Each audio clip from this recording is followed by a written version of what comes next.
ఆ రోజు రాత్రి అక్కడ గడిపిన తర్వాత రోజు ఉదయం లేచి అనుష్ఠానాలు పూర్తి చేసుకుంటే గంగా నదిని దాటాలనుకున్నా. గంగా సరయు ఈ రెండు నదులు కలిసేటటువంటి ప్రదేశం అండి.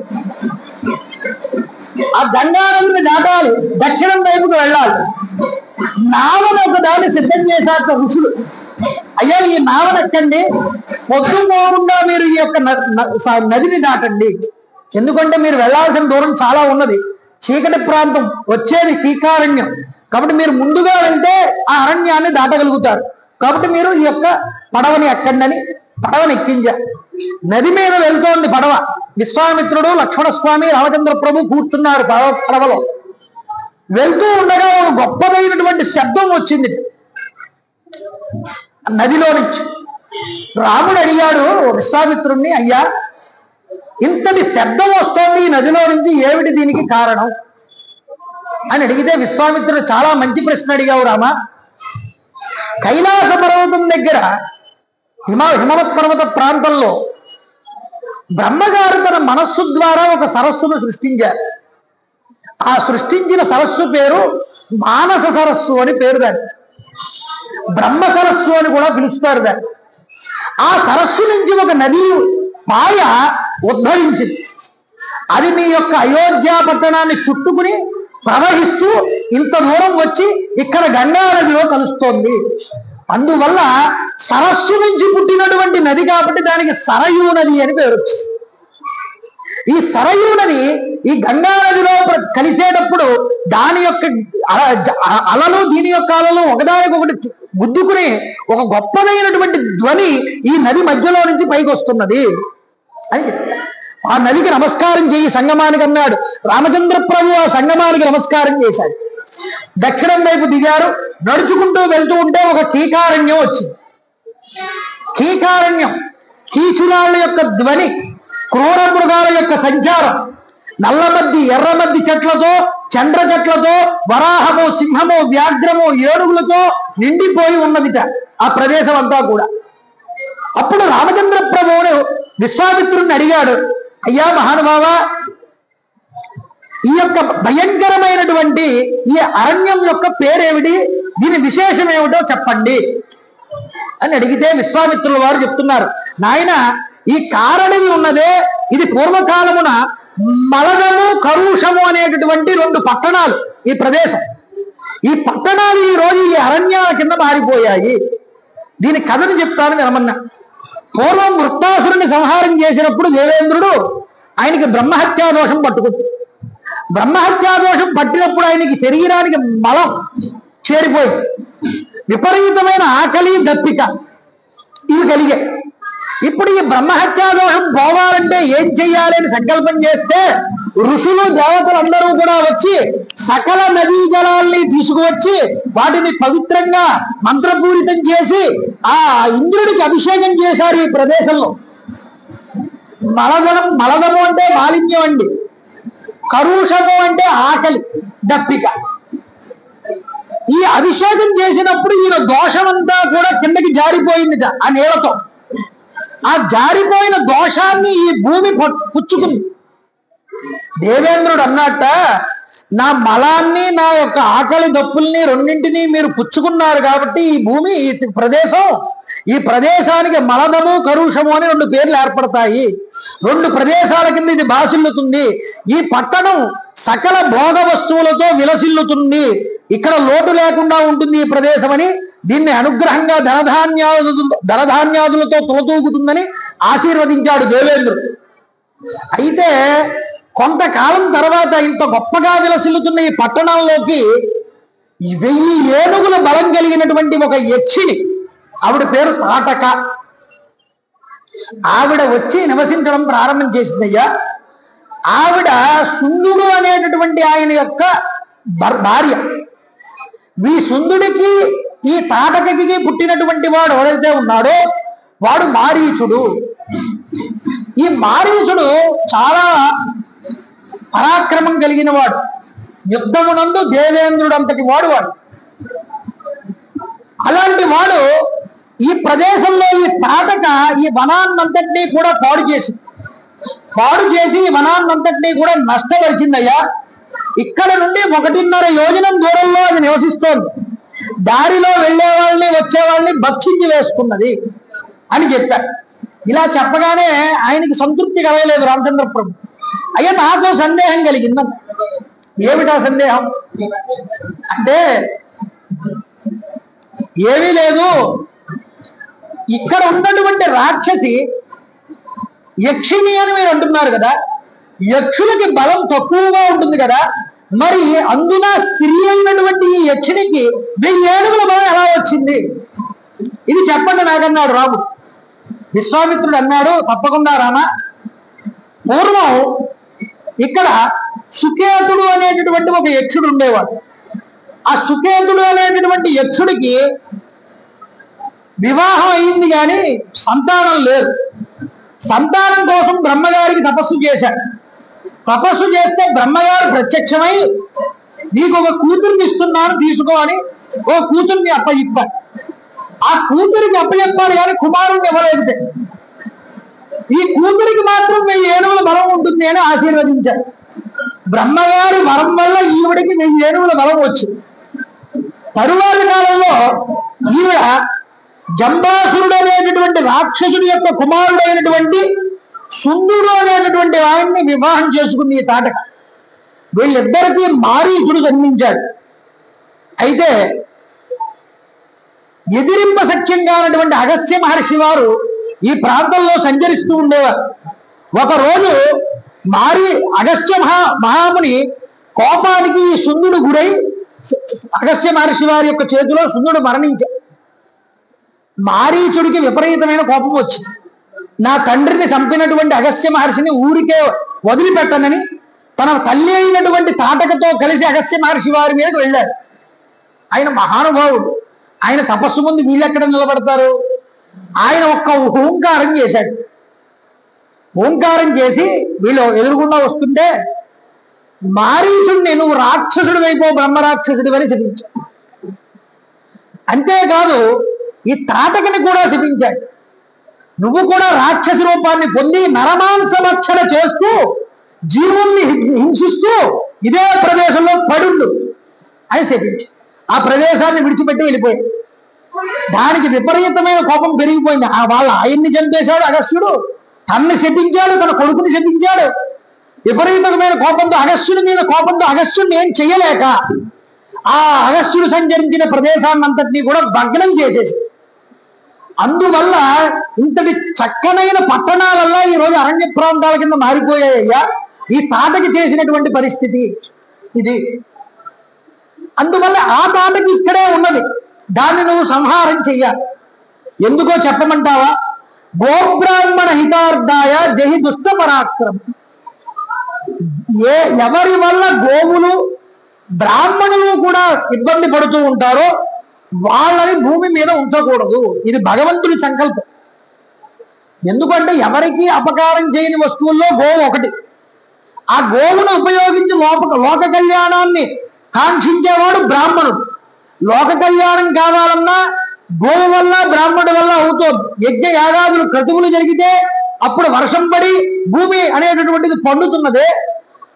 ఒక గొడుగు సక్రమంగా ఉంటే దాని కింద అందరూ తలదాల్చుకోగలరు. కాబట్టి ఆ గొడుగే సక్రమంగా లేకపోతే దాన్ని పాడు చేసిన వాడు ఎవడైతే ఉన్నాడో వాడిని సంహారం చెయ్యాలి. ఇప్పుడు ఈ యొక్క తాటక వల్ల గోవులు బ్రాహ్మణుల యొక్క హితార్థాన్ని కోరి వాళ్ళు ఇబ్బంది పడుతున్నారు కాబట్టి నువ్వు తాటకని వధించాలి.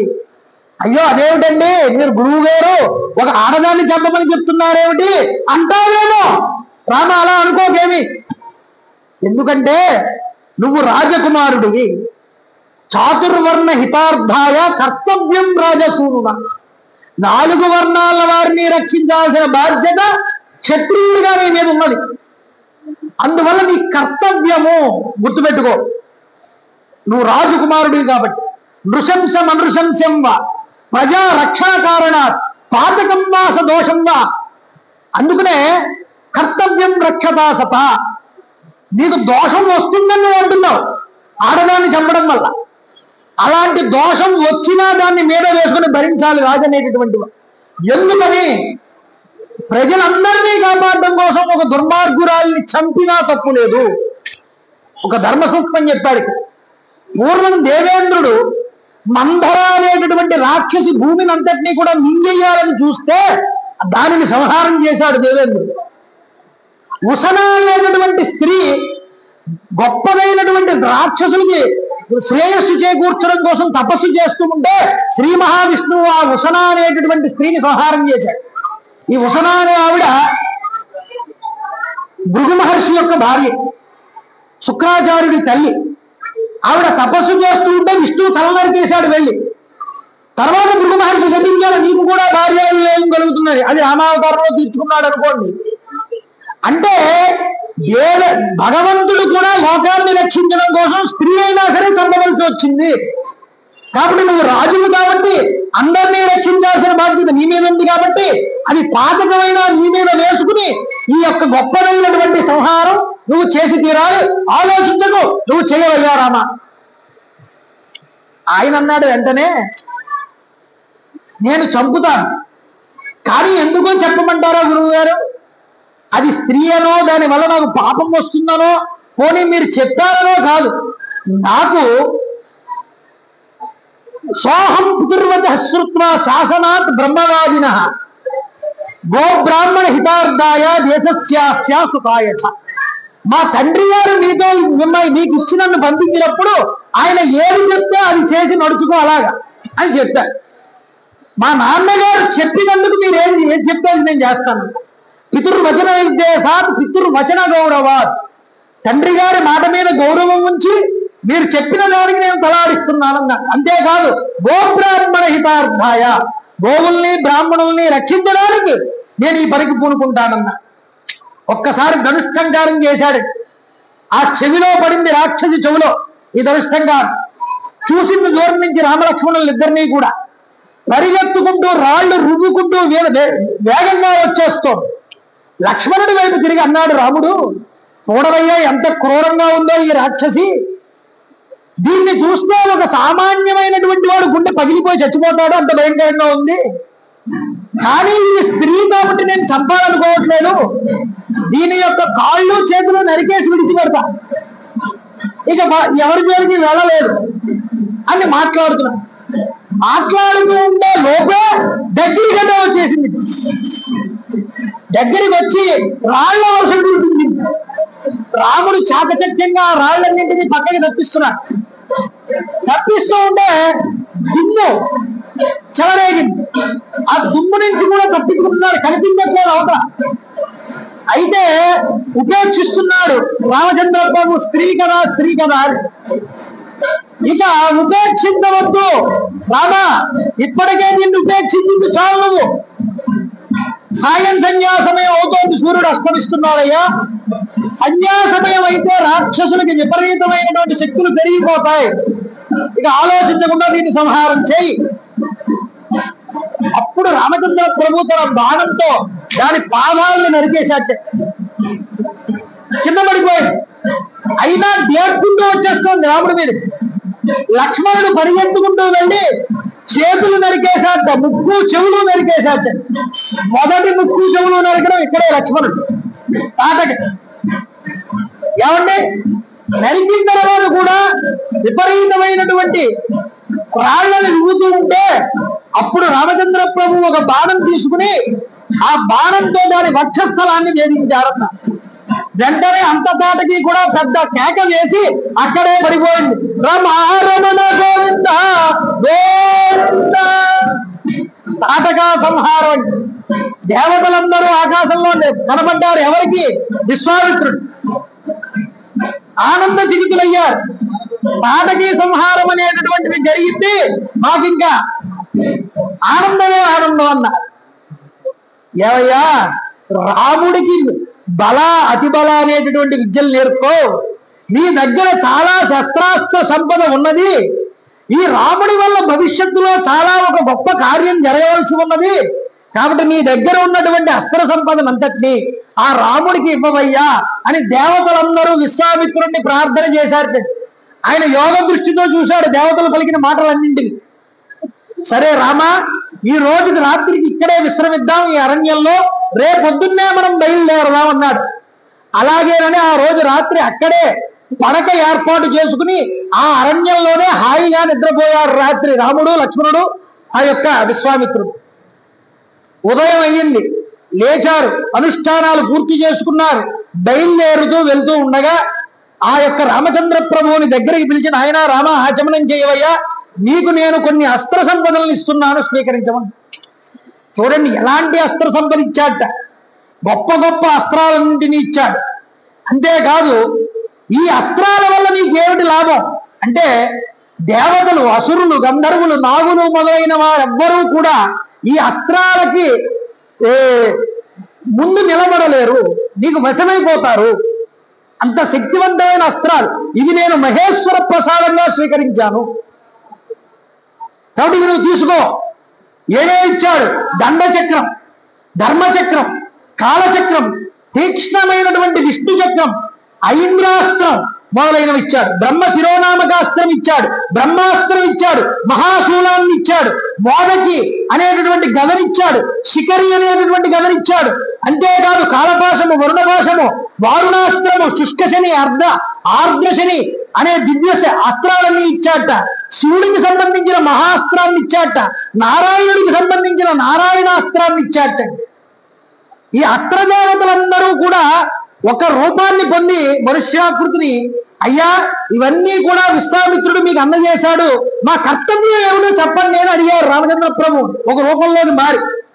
మీరెప్పుడు నా దృష్టి పదమునందు ఉంటూ ఉండండి, నేను పిలిచినప్పుడు నా యందు ప్రత్యక్షం అవ్వండి అని వాళ్ళందరినీ అనుగ్రహించి పంపింది. అస్త్రం వేరు, శస్త్రం వేరండి.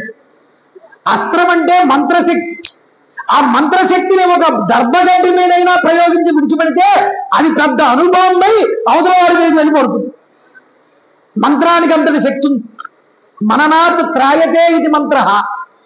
ఎవడైతే ఆ మంత్రాన్ని నిరంతరం జపిస్తూ ఉంటాడో అది వాడిని రక్షణా కవచం కింద మారుస్తుంది.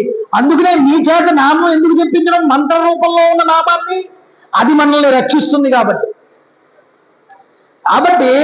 ఆ మంత్రాలన్నీ తీసుకున్నాడు, అస్త్రశక్తిని అంతటినీ కూడా. అది లక్ష్మణుడికి కూడా ఇచ్చాడు.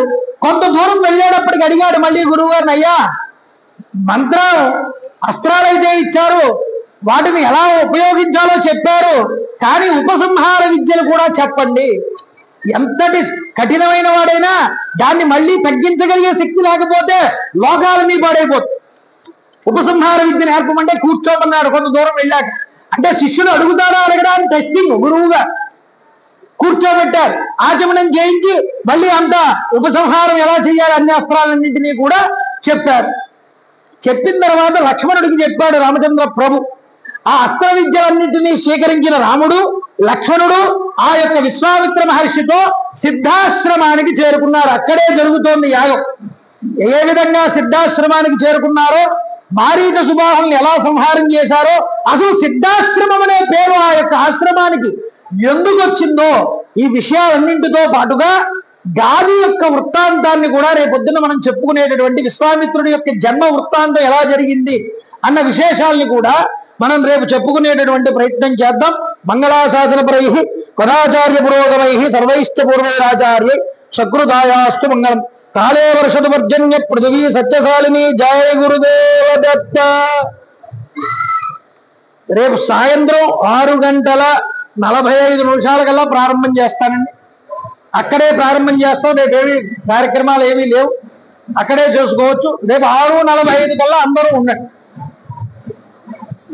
చెప్తాను నేను, మీరందరూ కూడా చెప్పండి. శ్రీరామ జయ రామ జయ జయ రామ, శ్రీరామ జయ రామ జయ జయ రామ, శ్రీరామ జయ రామ జయ జయ రామ, జయ రామ శివ రామ గురు రామ జయ రామ, జయ రామ శివ రామ గురు రామ జయ రామ, జయ రామ శివ రామ గురు రామ జయ రామ, జయ రామ శివ రామ గురు రామ జయ రామ, జయ రామ శివరామ, గురు రామ జయ రామ, జయ రామ శివరామ, గురు రామ జయ రామ, శ్రీరామ జయ రామ కోదండ రామ, శ్రీరామ జయ రామ కోదండ రామ, శ్రీరామ జయ రామ కోదండ రామ, శ్రీరామ జయ రామ కోదండ రామ, శ్రీరామ జయ రామ కోదండ రామ, రామ్ రామాయ నమః, రామ్ రామాయ నమః, రామ్ రామాయ నమః, రామ్ రామాయ నమః, రామ్ రామాయ నమః, రామ్ రామాయ నమః. హరి ఓం వత్సత్. మంగళాసాధన మంగళం కాళే వర్షదపర్జన్య పృథివీ సత్యశాలిని. జై గురుదేవ దత్త. పుస్తకానికి కూడా